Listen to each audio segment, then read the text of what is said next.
Hello guys, সবাইকে happy new year. সবাইকে নতুন বছরের শুভেচ্ছা জানাচ্ছি। সবার প্রতিটা দিন ভালো ও সুন্দর কাটুক এই কামনা করছি। আমার চন্দ্রমল্লিকা ফুল গাছে প্রচুর ফুল ফুটেছে, ম্যাজেন্ডা কালারের ফুল এবং মাঝখানে হলুদ। জাস্ট অসাধারণ সুন্দর লাগছে ফুলগুলো দেখতে। অনেকগুলো ফুল একসাথে ফুটেছে। বছরের শুরুতে এত এত ফুল ফুটেছে দেখে ভীষণ ভালো লাগতেছে।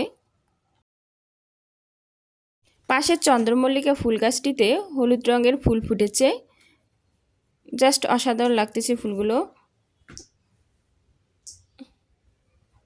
এই যে ফুলগুলো কত সুন্দর ফুটেছে, অনেকগুলো ফুল ফুটেছে একসঙ্গে। এই যে ফুলের কলি, এগুলো এখনো ফুটেনি। এই গাছগুলোতেও ফুল ফুটতেছে। পাশে গাঁদা ফুলের গাছ, অনেকগুলো গাঁদা ফুল ফুটেছে। 12 মাসি গাঁদা ফুল গাছ এটা। আর চন্দ্রমল্লিকা ফুল গাছ, এটাতে ছোট ছোট হলুদ রঙের ফুল ফুটেছে, দেখতে অসাধারণ লাগতেছে। বাটারফ্লাই ফুল গাছটাতেও প্রচুর ফুল ফুটেছে, ফুলগুলো সাদা রঙের, দেখতে দারুণ লাগতেছে। Thanks for watching.